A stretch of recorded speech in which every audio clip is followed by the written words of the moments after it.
Hey guys, welcome back. My name is Scott, and today we're going to be taking a look at the Fallen Divinity, which is a new monster kit released for the Old Dominion army in Conquest: The Last Argument of Kings. So let's go ahead and dive into this kit.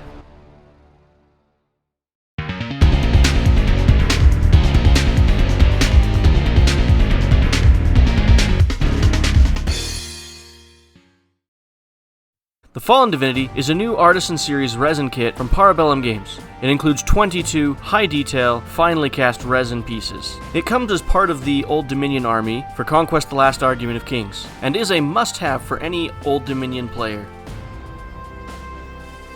When you first open up this kit and take out all the pieces, you'll notice that there are quite a few bits of extra resin that have squeezed between the molds on this model. That's pretty common for any resin kit, and you can easily remove that using an X-Acto blade. Just be sure when you do that you don't cut into the model itself. Just drag the blade along the edges where the excess resin needs to be removed.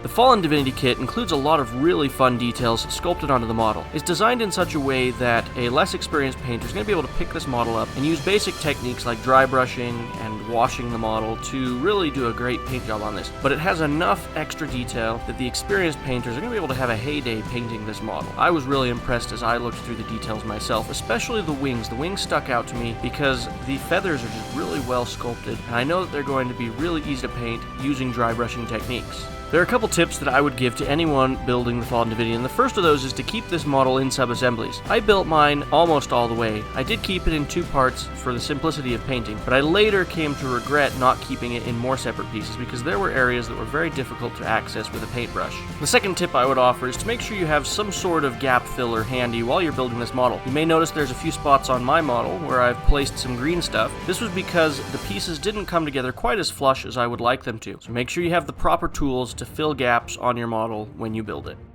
Now I know there are a lot of you out there that are wondering how big is the Fallen Divinity. So here are a few pictures of it next to some other models. It's clearly much larger than any infantry or cavalry units in the game. It's also larger than the Jotnar and the Abomination. Now it is as tall as both the Hellbringer Drake and the Apex Predator, but it's much thinner and sleeker. I know I've heard it said several times that this is the tallest model in the game, and I only agree with that if you exclude the spear that's on the top of the Apex Predator. Otherwise, I would say it comes in just a little bit shorter than the Apex Predator's overall height.